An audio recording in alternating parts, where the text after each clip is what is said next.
할렐루야. 기쁘고 복된 성탄절입니다. 최근에 그 뉴스를 보니까 미국에 이제 물러가는 대통령인 버락 오바마, 또 새롭게 세워지는 대통령인 도널드 트럼프 이 대통령이 그 성탄 인사를 하는 그 차이점에 대해서 보도가 되더라고요. 근데 물러가는 버락 오바마는 미국을 통치하는 그 기간 중에 이 크리스마스 성탄절을 맞이해서 인사할 때 단 한 번도 공적으로 메리 크리스마스라고 인사하지 않았다고 합니다. 이번에도 이제 성탄 메시지가 나왔는데 해피 할리데이, 행복한 휴일입니다, 이렇게 인사를 했다고 하죠. 반면에 우리가 조금 싫어하는 듯한 좀 걱정스러운 이 도널드 트럼프는 그게 무슨 소리냐, 성탄절에 본래 우리가 하던 대로 메리 크리스마스라고 인사해야 된다, 그렇게 해서 성탄 메시지를 할 때 미국 국민들이 듣는 앞에서 메리 크리스마스라고 당당하게 인사를 했다고 합니다. 이것이 우리에게 시사해 주는 바가 많죠. 그러니까 메리 크리스마스조차도 즐거운 크리스마스입니다. 크리스마스란 말은 크라이스트, 그리스도, 마스란 말은 메스, 미사를 드린다, 우리 개신교에서는 예배를 드린다, 그런 뜻입니다. 그리스도를 예배하는 날, 즐거운 그리스도 예배의 날, 메리 크리스마스, 이 자연스럽고도 당연한 이 말을 불신자들로 인해서 또 타종교들을 갖다가 배려하는 의미에서 해피 할리데이, 즐거운 휴일입니다, 이렇게 인사하는 걸로 바뀌었다고 하니까 얼마나 이게 참 비극적인 일입니까? 미국의 대통령조차도 마음대로 메리 크리스마스라고 인사를 못하는 시대가 되었다는 것이 말이죠. 그런 의미에서 우리가 좀 당당하게 우리 옆에 분들에게 평소보다 더 크게 메리 크리스마스 인사하시기 바랍니다. 메리 크리스마스, 메리 크리스마스. 그렇습니다. 아주 즐거운 그리스도 예배의 날입니다. 그리스도를 예배하는 날, 크리스마스. 얼마나 당당하고 좋은 말입니까? 아프리카에 가게 되면은 북쪽에 이집트라는 나라가 있는데 이집트에는 알렉산드리아라고 하는 도시가 있습니다.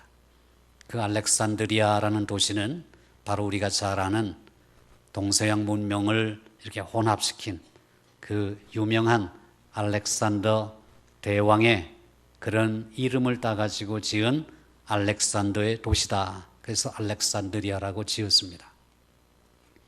터키에 가게 되면은 이스탄불이라는 도시가 있습니다. 그 이스탄불의 옛날 이름이 콘스탄티노플입니다. 그 콘스탄티노플이라는 말은 로마 황제인 콘스탄티누스의 이름을 따서 콘스탄틴 왕의 도시다, 그렇게 이름을 붙여서 콘스탄티노플이라고 붙였습니다. 이스라엘에 가게 되면은 가이사랴라고 하는 지역이 두 군데가 나옵니다. 요파 항구 근처에는 가이사랴 항구가 있고 사도 베드로가 주는 그리스도시요 살아계신 하나님의 아들이십니다라고 고백했던 빌립보 지역에 가이사랴가 있습니다. 이 가이사랴라는 말은 가이사, 이것이 바로 로마 황제 시저를 말하는 것입니다. 그래서 시저를 기념하는, 가이사를 기념하는 도시다라고 해서 가이사랴라고 붙였습니다.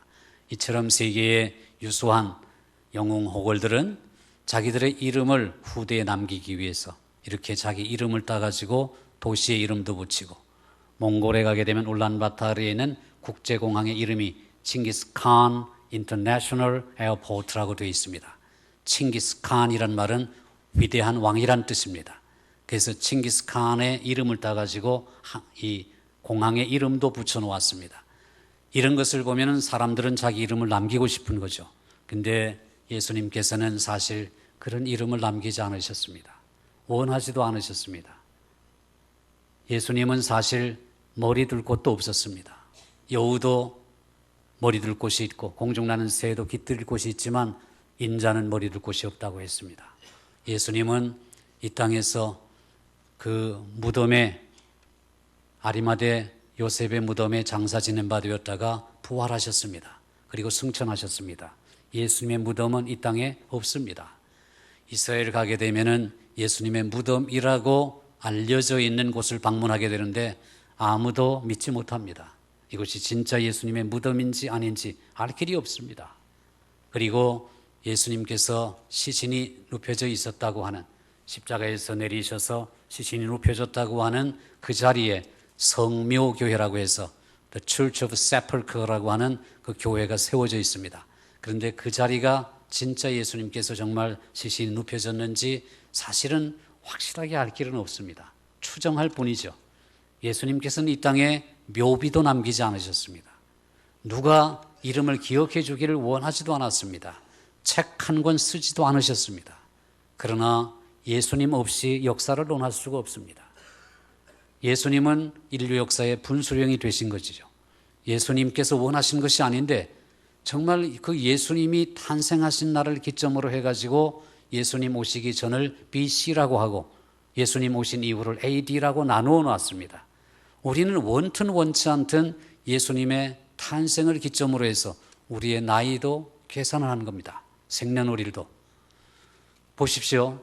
BC는 Before Christ, 그리스도 이전의 시대를 말합니다. AD는 뭡니까? 안노 도미니. 이것은 라틴어입니다. 영어로 말하면 길어지니까 라틴어로 짧게 AD라고 표현한 것이죠. 안노 도미니라는 말은 영어로 옮기면 In the year of our Lord 이런 뜻입니다. In the year of our Lord, 우리 주님의 해에 그 말입니다. 안노 도미니.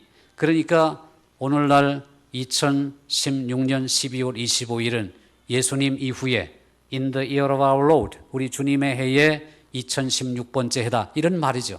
이게 인류 역사가 바로 BC와 AD로 갈라진 것도 예수님을 기준으로 그렇게 갈라지게 된 것입니다. 예수님은 그런 연호를 원하신 적도 없습니다. 그러나 인류 역사는 저절로 누군가 모르게 예수님께서 그렇게 원하시지도 않았는데 예수님의 탄생을 기점으로 역사를 기초해 놓았습니다. 예수님은 초상화조차도 남기지 않으셨습니다. 조각상조차도 남기지 않았습니다. 우리가 예수님의 얼굴일 것이다라고 추정하는 것은 AD 4세기에 그 당시 문화를 비잔틴 문화라고 합니다. 그 비잔틴 문화의 어떤 화가가 예수님을 추정해서 예수님인 것처럼 이렇게 그려놓은 것이 지금 인류 사회에 보편적으로 알려져 있는 예수님의 얼굴입니다.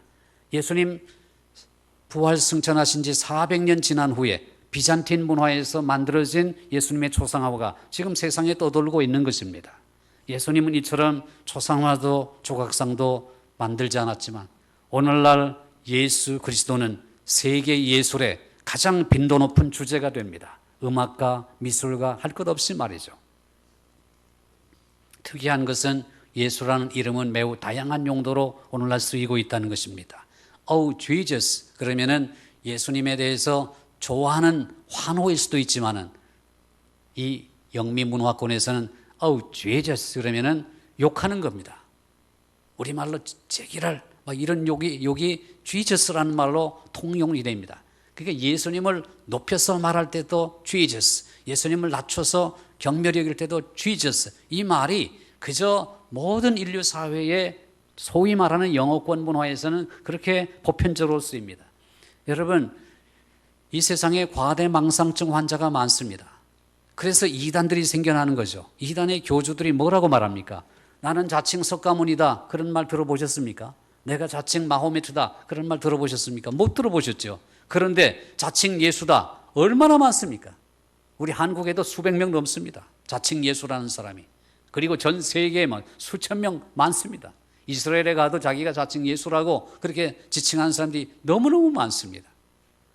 이게 뭡니까? 예수님 이름 이것을 거명하지 않고서는 인류 역사가 존속하지 못한다는 것을 단적으로 드러내는 것입니다. 만나서 반가울 때도 예수의 이름으로 환영을 하고 헤어질 때도 예수의 이름으로, 그리고 환자들에게 또한 영면하는 또 그렇게 떠나가는 사람들에게 임종시에도 In Jesus' name, In Christ's name, 예수의 이름으로, 그리스도의 이름으로 그렇게 복을 빌면서 만나기도 하고 헤어지기도 합니다. 어떤 영역도 예수의 이름을 빼놓고서는 논할 수가 없는 것입니다. 예수님은 참으로 신비로운 존재죠.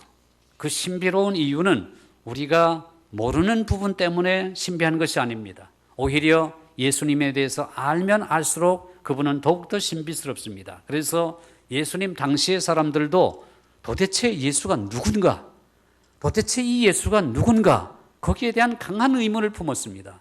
요즘도 마찬가지 아닙니까?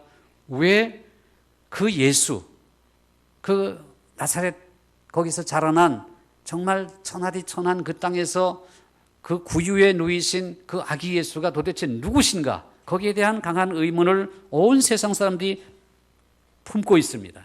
예수님께서 12살 때에 예루살렘 성전에서 당대 최고의 학자들과 율법을 가지고 논쟁을 벌이실 때에도 많은 학자들은 깜짝 놀랐습니다. 12살 소년이 이게 웬일인가? 이 아이가 도대체 누구이길래 이렇게 박식한 율법에 대한 지식, 구약 성경에 대한 지식을 가지고 있는가? 그러면서 깜짝 놀랐습니다. 예수님의 가르침을 듣고 어떤 사람은 즐거워하고 어떤 사람은 경노하기도 했지만 언제나 동일한 반응은 놀라움 그 자체였습니다. 놀라움. 예수, 그분 누구신가? 그래서 당대 예수님의 말씀을 들은 사람들은 이렇게 말하곤 했습니다. 그 사람이 말하는 것처럼 말하는 사람은 이때까지 없었나이다. 그 사람이 말하는 것처럼 말하는 사람은 이때까지 없었나이다. 예수 그리스도께서 천국 복음을 선포하시는데 그렇게 말씀하신 사람을 한 번도 경험해 보지 못했다는 것이죠. 왜 그럴까요? 그분이 바로 하나님이시기 때문이죠. 하나님을 직접 경험하니 그렇게 말할 수밖에 없지 않겠습니까? 빌라도도 그를 이해하지 못했고 헤롯 안디바, 헤롯 빌립, 헤롯 아그리빠도 그를 이해하지 못했습니다. 심지어 그의 제자들과 세례 요한조차도 그를 온전히 알지 못했습니다. 예수님은 참으로 신비하신 분입니다. 근데 그 예수 그리스도로 인해서 수많은 인류 역사에 정말로 많은 신앙의 위인들이 생겨났습니다. 예컨대 모든 사람이 노예 제도를 통해서 돈을 벌고 노예 제도가 정말로 성경적이다라고 강변하고 있을 때에 영국의 하원 의원이었던 윌리엄 윌버포스는 이것이 하나님의 뜻이 아니다. 우리는 다 같이 얼굴이 검거나 희거나 노랗거나 다 하나님께서 자기 형상으로 지어주신 존귀한 인간이다. 인간과 인간 사이에 차별은 없다. 그래서 노예 제도를 폐지하고자 목숨 걸고 투쟁해서 결국은 1833년 영국에서 노예 무역이 철폐되는 놀라운 쾌거를 이루지 않았습니까?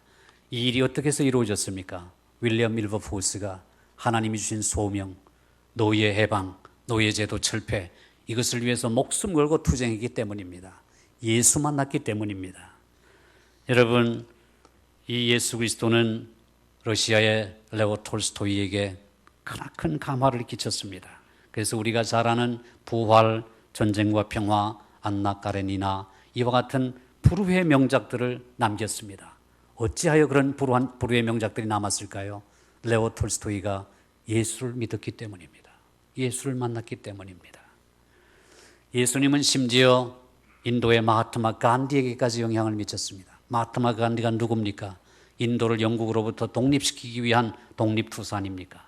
마하트마 간디는 비폭력 무저항 운동, 요즘 우리 광화문에서 있는 그런 운동입니다. 비폭력 무저항, 평화적인 시위를 통해서 의견을 표출하는 겁니다. 이 마하트마 간디는 왜 비폭력 무저항을 부르짖었는가? 원수까지도 사랑하라고 하는 예수 그리스도의 말씀에 크게 감명을 받아서 그는 비폭력 무저항 운동을 통해서 인도를 영국으로부터 독립시켰습니다. 그래서 인도 독립의 아버지라고 일컬음을 받게 된 거죠. 마하트마 간디가 어떻게 그렇게 할 수 있었을까요? 예수 그리스도에게 영향을 받았기 때문입니다. 제가 4년간 살고 왔던 남아프리카 공화국, 거기에는 데스먼드 투투라고 하는 유명한 주교가 있습니다. 데스먼드 투투는 흑백 연합정부, 그 당시 드클라크와 백인이죠, 넬슨 만델라, 그 연합정부 산하에서 진실화해위원회를 만들어서 남아공의 인종차별 철폐 운동에 앞장섰습니다. 그래서 결국 데스먼드 투투 주교가 노벨 평화상을 받지 않았습니까? 어떻게 해서 이런 일을 할 수 있었을까요? 예수님을 만났기 때문이죠. 예수님을 만난 아시시의 성 프란시스는 굉장한 부자였습니다. 어마어마한 부자였지만 그가 예수님을 인격적으로 만난 이후에 그의 모든 재물을 초계와 같이 버렸습니다. 그리고 친히 맨발로 다니면서 얻어먹는 탁발 그릇을 가지고 다니며 사람들에게 구걸하면서 다니면서 복음을 전했습니다. 성 프란시스, 아시시의 성 프란시스, 그가 왜 그렇게 모든 재물을 버릴 수 있었을까요? 예수 만났기 때문이죠. 어거스틴은 바람둥이였습니다. 바람둥이였어요. 어거스틴은 많은 그렇게 난잡한 생활을 했습니다. 그러나 예수 믿고 옛 생활을 청산하여 정말 인류 그리스도인의 문화유산인 그 유명한 고백록 참회록을 남겼습니다. 오늘날 어거스틴의 참회록을 읽음으로 말미암아 우리는 우리 죄를 하나님 앞에 고백하게 되는 역사들이 일어납니다. 기독교 역사에 길이 남는 위대한 세인트, 성인이 됐습니다. 그래서 어거스틴 앞에는 그 난잡한 정말 남봉꾼이요 바람둥이였던 어거스틴 앞에 성 어거스틴, 세인트 아우구스투스란 말이 붙게 된 것입니다. 왜 그럴까요? 예수 믿었기 때문이죠. 존 뉴턴이라는 사람은 노예 무역을 통해서 돈을 엄청나게 벌어들였습니다. 아프리카에 가서 흑인들을 붙잡아다가 유럽에다 팔고 아메리카 대륙에 팔아넘기고 해가지고 어마어마한 부를 누렸던 사람입니다. 그러나 그가 예수님을 인격적으로 만났을 때에 존 뉴턴은 자기의 그 옛생활을 청산하고 나 같은 죄인 살리신 주 은혜에 놀라워 그 찬송을 작시하면서 회개하고 감리교회 목사가 되었습니다. 왜 그랬을까요? 예수 만났기 때문이죠. 벨기에의 성 다미엔 신부는 예수님을 만나서 예수님처럼 나도 낮고 낮은 곳에 내려가야 되겠다. 그곳이 어딘가 찾아보니까 한센시병 환자들이 있었습니다. 그래서 나 환자 수용소에 들어가서 그들이 사는 섬에 들어가 그들과 친구가 되고 자기의 건강을 포기했습니다. 그 말은 나 환자가 된 것입니다. 스스로 나 환자가 되어서 나 환자의 친구가 되며 평생을 나 환자들과 더불어 살았습니다. 어떻게 그런 일을 할 수 있었을까요? 예수 만났기 때문이죠. Something Beautiful for God이라는 다큐멘터리가 있습니다. Something Beautiful for God, 하나님을 위한 아름다운 것. 이것은 다큐멘터리인데 누가 만든 것이냐 하면은 바로 그 말콤 머거리지라고 하는 영국의 유명한 언론인이 만들었습니다. 이 말콤 머거리지가 누구냐 하면 바로 인도에서 정말로 나 환자들과 빈민들과 평생을 보냈던 마더 테레사, 그 마더 테레사를 세상에 가장 먼저 알렸던 사람이 말콤 머거리지입니다. 말콤 머거리지는 이렇게 말합니다. 나는 정말 세상 사람들이 알아주는 구두쇠였다며 노랭이였다는 겁니다. 단 한 푼도 남을 위해서 쓴 적도 없고 쓰고 싶은 마음도 없었던 그런 아주 유명한 구두쇠였는데 우연한 기회에 선교사들이 운영하는 인도의 나병 환자, 그 나환자촌에 갔다가 갑자기 자기가 걸어가던 인생의 걸음걸이를 멈추고 뒤돌아섰습니다. 내가 잘못 살았구나.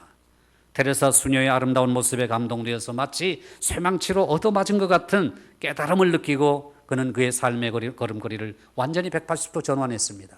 그래서 그의 모든 재산을 희사하고 어려운 사람들을 위해서 헌신하는 그런 삶을 살았습니다. 어떻게 그렇게 변했을까요? 예수 만났기 때문이죠. 이처럼 예수님께서는 인류 역사에 지대한 영향을 미쳤습니다.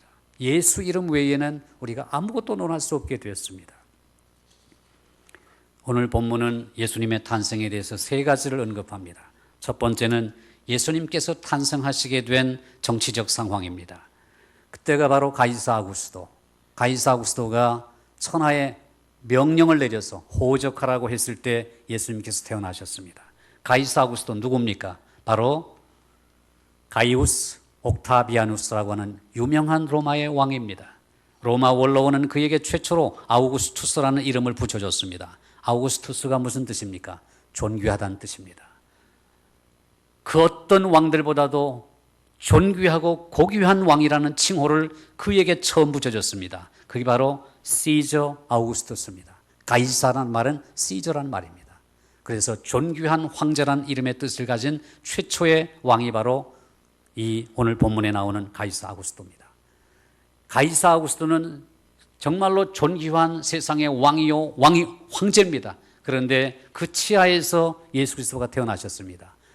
예수님께서 얼마나 낮은 곳에 태어났느냐 하면 가이사 황제와 또 예수 그리스도는 이건 천양지차입니다. 로마의 황제의 위치와 구유에서 그저 누울 곳이 없어서 여관도 없이 태어난 예수 그리스도는 천지차이 아니겠습니까? 그러나 그 관계가 역전되는 것을 우리가 보지 않습니까? 온 우주의 왕이요 만왕의 왕이신 예수님께서 낮고 천한 곳에 임하신 것입니다. 가이사 아우구스토가 천하에 영을 내려서 인구조사를 실시했습니다. 인구조사의 목적은 바로 군대를 징집하기 위한 것이요, 또 하나는 세금을 징수하기 위한 것입니다. 그렇게 그 시대의 역사적 정황 속에서 예수님은 역사적인 인물로, 상상의 인물로 만들어진 인물이 아니라 실제로 역사적인 인물로 이 땅에 오셨다는 사실을 우리에게 가르쳐 줍니다.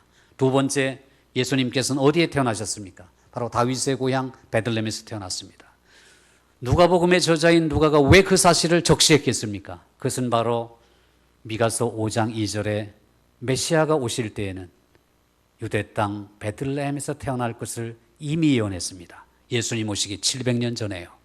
그래서 예수께서 이 땅에 오신 것은 700년 전에 예언했던 그대로 메시아로, 그리스도로, 하나님의 아들로 이 땅에 오셨다는 사실을 누가가 적시해 놓고 있는 것입니다. 로마 황제의 치하에 메시아, 진정한 왕 중의 왕이 이 땅에 오셨다는 사실을 누가가 선포하고 있는 것이죠. 세 번째로 오늘 본문에 보면 예수님께서는 누울 곳이 없어서 구유에 누웠다. 강보로 싸서, 강보라는 말은 보자기입니다. 보자기도 요즘 아가방 같은 이런 그 어린이 포대기 그 아주 값비싸고 보들보들한, 또 요즘은 또 면 종류도 올게닉이라고 해가지고 유기농으로 해가지고 이렇게 짠 그 아주 그 위생적인 그 면이 따로 있습니다. 그런 걸 가지고 만든 것도 아니고 그저 선물꾸러미 묶는 그런 포대기, 보자기를 가지고 아이를 둘둘 말아가지고 짐승의 먹이통에다가 눕혀놓았으니 얼마나 천하게 온 것입니까? 예수님께서는 이렇게 만왕의 왕이요 만주의 주이시지만은 낮고 천한 곳에 임하셨다. 예수님은 바로 이 땅에 낮은 자들의 친구로 오셨다는 사실을 우리에게 가르쳐 줍니다. 그리고 또한 그것은 예수님의 낮아지심은 빌립보서 2장으로 가게 되면 사도 바울이 뭐라고 말합니까? 그렇게 죽기까지, 십자가에 죽기까지 자기를 낮추신 예수님을 하나님께서는 지극히 높였습니다. 그래서 하늘 위에 있는 사람, 하늘 위에 또 땅 아래 모든 사람들로부터 무릎을 꿇고 경배할 수 있도록 높은 위치에 올려주셨다는 거죠. 사랑하는 성도 여러분, 예수님의 탄생은 이처럼 인류의 분수령이 됐습니다. BC와 AD를 나눴습니다. 유스티니아누스 황제가 콘스탄티노플에 성소피아 성당을 지은 것도 예수 만났기 때문이고, 요한 세바스찬 바흐가 말년에 숨을 거두기까지 끝까지 손을 보면서 완성했다고 알려진 오라토리오 미사곡, 인류 음악 유산의 최대의 유산이라고, 그렇게 대작이라고 일컬어지는 나단조 미사곡, 영어로 B 마이너 매스죠. 이 B 마이너 매스가 우리말로 나단조 미사곡입니다. 이것이 얼마나 위대한 곡인지 모릅니다. 죽기 직전까지 끝까지 가필하고 수정하고 수정해서 만든 놀라운 오라토리오가 바로 나단조 미사곡입니다. 시간 되실 때 한번 여러분 전편을 들어보시기 바랍니다. 또 빛과 어둠의 마술사라고 일컬어지는 화가 렘브란트는 빛의 그 밝음과 어두움을 얼마나 아주 강렬하게 그걸 가지고 묘사를 했는지 모릅니다. 그 대표작이 바로 돌아온 탕자 아니겠습니까? 그가 그것을 그리고 세바스찬 바하가 이렇게 B 마이너 매스를 작곡하게 된 것은 바로 예수를 만났기 때문입니다. 예수님의 영향을 받은 것입니다. 그들은 바로 그들의 자신의 구주가 되시는 하나님의 아들 예수 그리스도를 위해서 그런 일을 한 것입니다.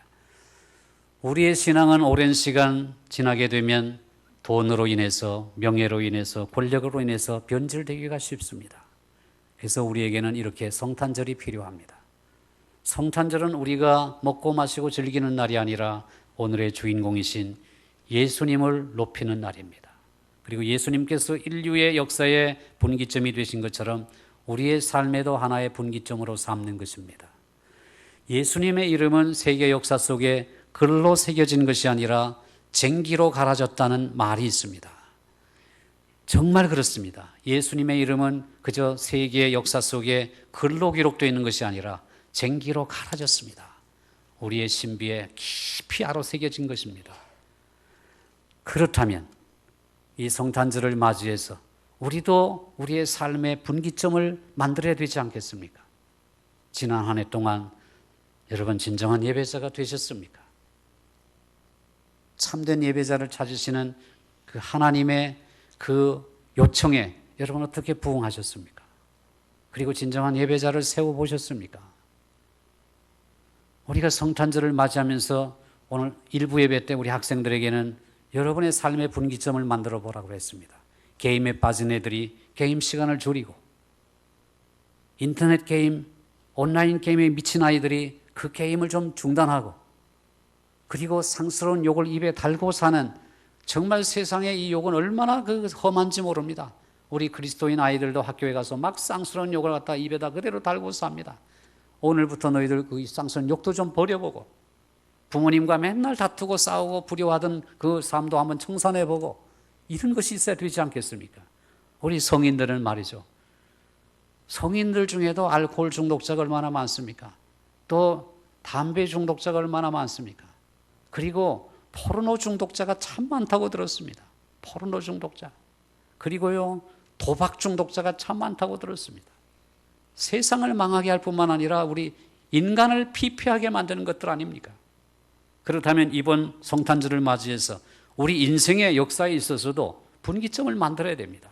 하나님, 옛사람의 습관, 성품, 화를 잘 내고 그저 뒷얘기, 남 얘기하면서 그냥 욕하기를 좋아하고 비방하기를 좋아하던 이런 습관들, 이런 거 다 내버리고, 입에 상스러운 욕 담은 거 내버리고, 화 잘 내는 습관도 내버리고, 정말 예수님 닮기 원합니다. 우리 인생의 분기점이 되어야 되지 않겠습니까?